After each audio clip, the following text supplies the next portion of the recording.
নিজের দাদা আকাশ সেনের সকল অপকর্মের প্রমাণ আরিয়া দেখল মোহনা। হ্যাঁ বন্ধুরা, গৃহপ্রবেশ ধারাবাহিকের পরবর্তী পর্বে আমরা ঠিক এমনটাই দেখতে পাব।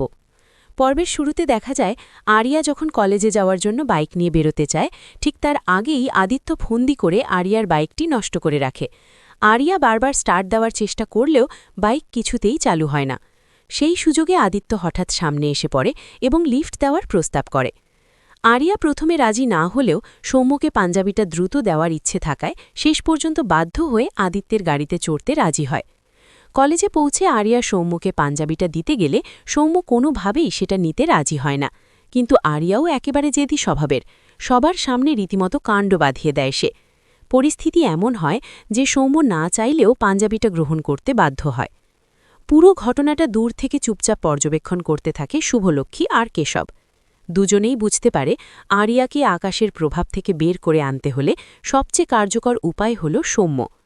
সেই ভাবনা মাথায় নিয়ে তারা একটুও দেরি না করে সৌম্যের কাছে ছুটে যায়। সেখানে গিয়ে দেখে সৌম্য লাইব্রেরিতে মাথা গুজে পড়াশোনায় ব্যস্ত।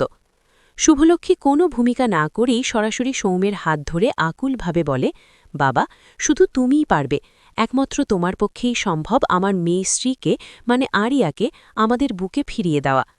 শুভলক্ষ্মীর এই আচরণে সৌম্য রীতিমতো হকচেকিয়ে যায়। সে বলে, এ কি করছেন আপনি? আমি কিছুই বুঝতে পারছি না, আমাকে পরিষ্কার করে বলুন। এরপর কেশব ধৈর্য ধরে সৌম্যকে সব খুলে বোঝায়। সব শুনে সৌম্য কিছুক্ষণ চুপ থেকে বলে, ঠিক আছে, আমি চেষ্টা করব, সেই অহংকারী আরিয়াকে আপনার কাছে ফিরিয়ে দেব আন্টি, আপনি ভেঙে পড়বেন না। তো বন্ধুরা, তোমাদের কি মনে হচ্ছে, সৌম্য কি সত্যিই এবার আরিয়াকে তার মায়ের কাছে ফিরিয়ে দিতে পারবে? তোমরা কি এটাই চাও? নিচে কমেন্ট করে জানাও তোমাদের মতামত। ধন্যবাদ।